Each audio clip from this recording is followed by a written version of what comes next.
Assalamualaikum warahmatullahi wabarakatuh. Saya Dewi Anggraini dengan NIM 2024 dari Prodi PGSD kelas 2D. Pada kesempatan kali ini saya akan menjelaskan materi yang berjudul Implementasi Administrasi Kurikulum di Sekolah untuk memenuhi tugas mata kuliah Administrasi Pendidikan dengan dosen pengampu Bapak Dr. Andes Jan Amori MPD. Pertama-tama kita awali dengan latar belakang. Kurikulum merupakan komponen penting dalam sistem pendidikan karena mencerminkan arah, isi, dan tujuan pendidikan. Namun, tanpa pengelolaan yang baik, kurikulum tidak akan efektif. Administrasi kurikulum menjadi proses penting dalam menjembatani antara perencanaan pendidikan dan pelaksanaannya. Di era digital dan revolusi industri 4.0, tantangan administrasi kurikulum menjadi semakin kompleks, mengharuskan sekolah untuk berinovasi agar pembelajaran tetap relevan dan berkualitas. Selanjutnya, rumusan masalah. Untuk rumusan masalah yang pertama, kita akan mencari tahu apa itu administrasi kurikulum di sekolah. Yang kedua, kita akan mencari tahu bagaimana implementasinya dalam pelaksanaan pendidikan.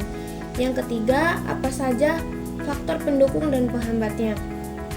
Selanjutnya, tujuan penulisan. Yang pertama, kita akan memahami pengertian administrasi kurikulum. Yang kedua, mendeskripsikan proses implementasi di sekolah. Yang ketiga, mengidentifikasi faktor pendukung dan penghambatnya. Selanjutnya, kita masuk ke pembahasan yang pertama. Pengertian administrasi kurikulum. Administrasi kurikulum adalah proses pengelolaan kurikulum yang mencakup perencanaan, pengorganisasian, pelaksanaan, dan evaluasi. Tujuan utamanya adalah agar kurikulum dapat diterapkan secara efektif sesuai dengan peraturan yang berlaku.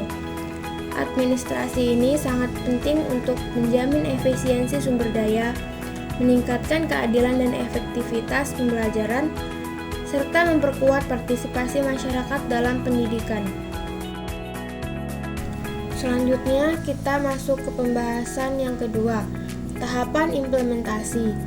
Yang pertama, perencanaan, di mana sekolah menyusun program pembelajaran berdasarkan standar nasional dan kebutuhan peserta didik. Yang kedua, pengorganisasian, yang meliputi pengaturan jadwal, tugas guru, serta penggunaan sarana belajar. Yang ketiga, pelaksanaan. Kurikulum dilakukan dengan mengadaptasi metode pembelajaran yang inovatif dan kontekstual. Yang keempat, evaluasi. Dilakukan secara berkala untuk menilai efektivitas proses belajar dan menyesuaikan materi agar tetap relevan dengan kebutuhan. Selanjutnya, kita akan masuk ke pembahasan yang ketiga, faktor pendukung. Keberhasilan implementasi kurikulum sangat dipengaruhi oleh beberapa faktor pendukung, diantaranya adalah yang pertama, profesionalisme guru yang memiliki kompetensi yang memadai. Yang kedua, kepemimpinan kepala sekolah yang visioner. Yang ketiga, keterlibatan aktif komite sekolah serta orang tua. Yang keempat, tersedianya sarana prasarana pendidikan yang memadai. Semua faktor ini berkontribusi pada terciptanya lingkungan belajar yang optimal dan efektif. Selanjutnya, faktor penghambat. Sebaliknya, terdapat juga berbagai faktor penghambat yang perlu diwaspadai. Yang pertama, kurangnya pelatihan guru dalam memahami kurikulum baru. Yang kedua, terbatasnya fasilitas pendukung belajar. Yang ketiga, ketidakselarasan antara kurikulum pusat dengan kebutuhan lokal.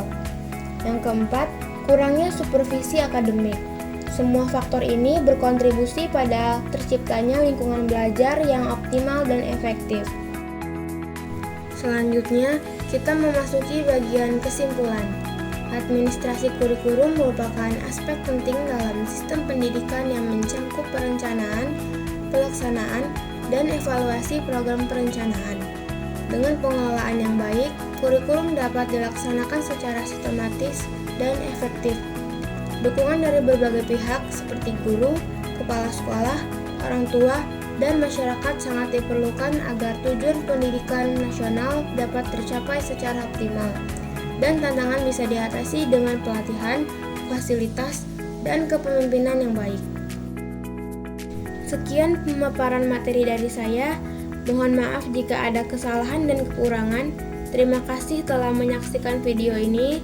Semoga bermanfaat untuk kita semua. Saya akhiri. Wassalamualaikum warahmatullahi wabarakatuh.